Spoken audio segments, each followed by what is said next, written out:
Vlog overtake! Welcome back sa weekly serye. Maaga natin susunduin ang mga bulinggits ngayon. Bili ng pangregalo at hanap ng outfit para sa awarding tomorrow. Punta na tayong school. 11 AM ang dismissal ng mga bulinggit. And today is the Chinese New Year parade. Maluwag pa ang daan. Di naman traffic. Chill pa rin si Mami while taking a picture of the side view mirror. Nakarating na rin sa school. Masaya si bulinggit. Si half day lahat ng schools.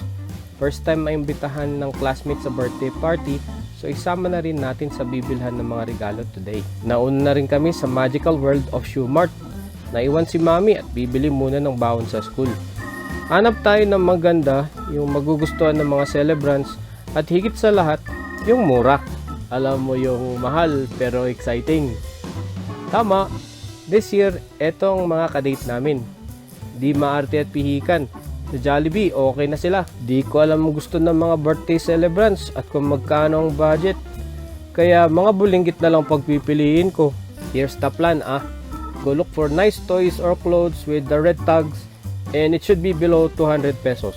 Good luck to you and your mama too. Siyempre, Toy Story Laro lang mga kids. Enjoy lang habang naghahanap ng regalo.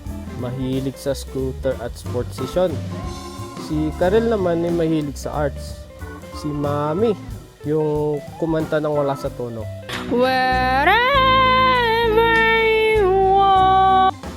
Lahat ng talent ko, nakuha nyo na. Manang-mana talaga kayo sa akin. Manahin nyo ng lahat. Huwag lang ito. Okay naman mga toys, kaso baka dito magal at pagsawaan din. Sunduin na natin muna si Mami nyo. Malaki na siya, pero sa SM naliligaw pa rin. Pakainin ko muna mga dinosaurs nito. Baka kasi girain ako at sa labas na naman ako matulog. Daming pwedeng kainan, pero diretso sa classic savory. Paborito ng mga bulinggit yan Orderin natin yung paborito nilang Yang Chow fried rice, sweet and sour pork, with lumpiang Shanghai. Alam mo yung di ko paborito? Yung mag-budget. Magastos ako Buti na lang, maswerte ako. Meron na tayong commander, manager, at asawa. All in one ko naman. And I could not ask for more. Guys! Enjoy the food mga kids. And Mami, ito na rin pala Valentine's date natin. I love you. Sold na naman ng Mami at mga bulinggits. Thank you Cebu Savory. Hanap naman tayo ng outfits para sa awarding bukas. Ito pala yung dating Winter Wonderland. Pinalitan na ng mga local wood carving. Sige, tambol-tambol. Pakita mo talent mo. Huwag ka na magtampo.